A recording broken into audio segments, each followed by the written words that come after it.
At night in bed I heard God whisper lullabies, while Daddy next door whistled whiskey tunes. And sometimes when I wanted, they would harmonize. There was nothing those two couldn't do. Embrace me, you child, you're a child of mine, and I'm leaving everything I am to you. Go chase the wild, at nighttime streets sang Teddy and God. I'd like to thank everyone for coming today on behalf of the Theodore Roosevelt Association of New England. And on behalf of our organizer in absentia, Dr. Gary Kearney. It's great to see all of you here. And first speaker today is Tweed Roosevelt, the great-great-grandson of Theodore Roosevelt and the chairman and president of the TRA. Oh, I'll turn it over to you. anyway, I'm supposed to tell you the story of the teddy bear and where the teddy bear came from. And there are two stories. There's the real story, and there's the fake story. And I'm going to tell a combination of the two, just because, in any case, he went off to Louisiana on a bear hunt. We took a couple of days off in a place called the Canebrakes. It's pretty wild there. Nobody lives there. It's very marshy and difficult country to get through. And they put on, this was a 240-pound adult bear. Hulk cornered the bear against a tree, whacked it over the head with his rifle to stun it, and tied it to the tree. And then he thought he'd summon TR, and TR could shoot the bear. Well, TR, being following the code of hunting, you just can't shoot a corralled, tied animal, so he refused to shoot the stories. And they shrunk the bear into a cub and said that TR had refused to shoot this cub bear. And somebody wrote a cartoon that showed TR, refusing to shoot the cub. It made some political statements about it. And that was an extremely popular cartoon. It went all around the country, published in hundreds and hundreds of articles. So she decided to make a toy, and it was soft, and she made the first teddy bear. And she stuck it in the window of the store and called it Teddy's, yes, Teddy's Bear. The Theodore Roosevelt Association was chartered in 1920 to perpetuate the ideas and views and concepts of Theodore Roosevelt. And we do this in many ways. But one of the ones we're most proud of is this teddy bear program, which we work with dozens and dozens and dozens of hospitals all around the country, giving teddy bears to kids during the year, Christmas or whenever. We have a lot of other programs, saving TR places, working with high school and grade school kids in public speaking contests, all kinds of things we do. We really are, one of our major initiatives now is focusing on children. TR was a very unusual father in his day. He really spent a lot of time with his kids in a generation where people didn't. And so we're trying to perpetuate that with all kinds of programs. Conley, I've been I'm a member of TR Association for about 10 years. Over the last 2 years, I've become very much involved with delivering teddy bears to hospitals, putting smiles on a lot of faces. The difference. These guys are going to know this. January 20th, Maine 4, BC 3 in overtime. January 21st, Maine 7, BC 4. It looked as if the season was in trouble. The losses in Maine put the Eagles back on their heels, and the future of the hockey season looked glum. But the boys of BC hockey pulled together, strengthened themselves as a team, and went on to win their next 19 games and their 5th national championship. What an accomplishment, and what a sense of achievement. Several of these winners are with us today. Brian Billett, step forward. Vote for you.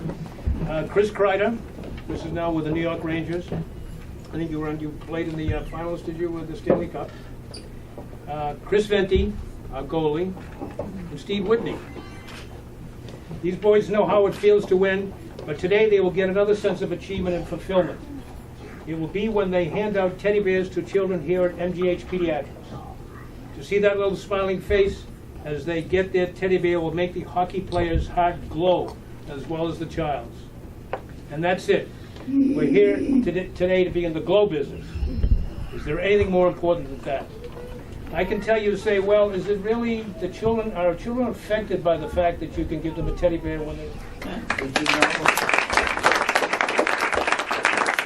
So Jimmy briefly introduced these guys, but I think we should take a chance to give them all a big hand as the national champions. We just got back from dinner at the White House with the president, right? Some of you guys did it? No.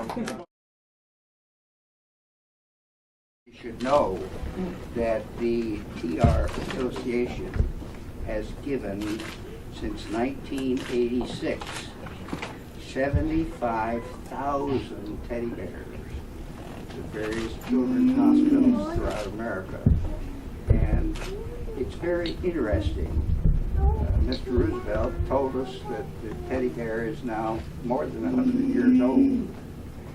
And during my own lifetime, I remember the Shirley Temple doll that came and went, and then that awful-looking Cabbage Patch doll that came and went, and all sorts of other dolls that come and go. But the teddy bear has endured, and it's the king of all presents for kids. And the amount of joy that children have derived from the 75,000 bears that you all have given out since 1986 is just incalculable. And those of us who care for children appreciate what that has meant. And I would like to just say that I greatly appreciate the honor of being here at the Mass General Hospital, Children's Hospital, as a part of this wonderful occasion. Thank you.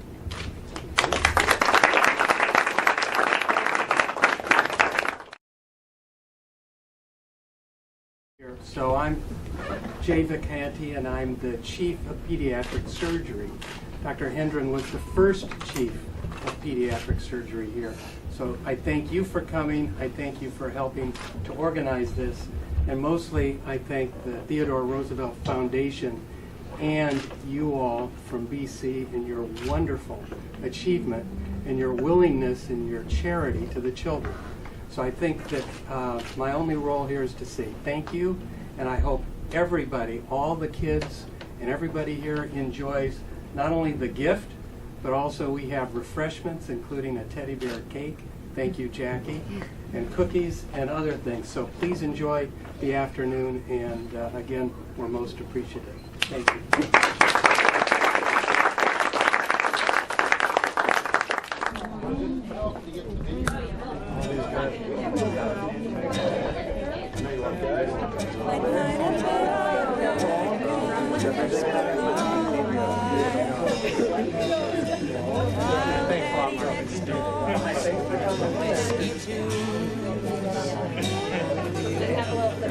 Sometimes when I want they would all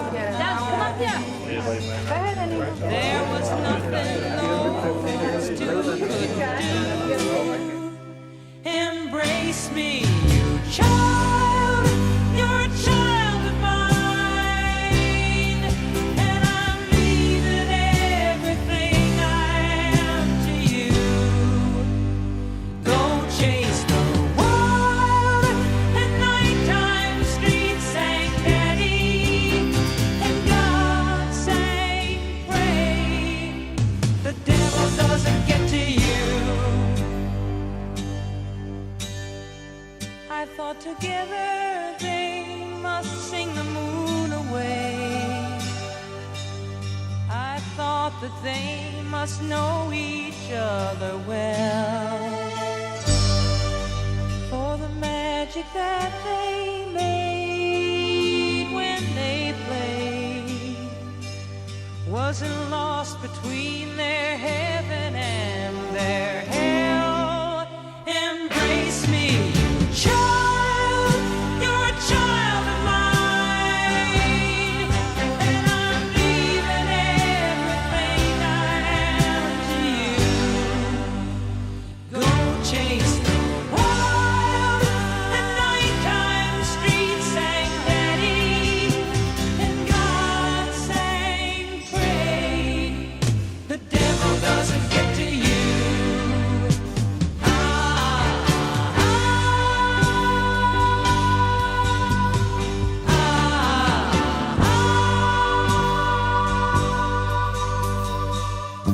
Then one night Daddy died and went to heaven, and God came down to earth and slipped away. I pretended not to know I'd been abandoned, but no one sang the night into the day. And later nighttime songs came back again, but the singers don't compare with those I knew. And I never figured out where God and Daddy went, but there was nothing those two couldn't do.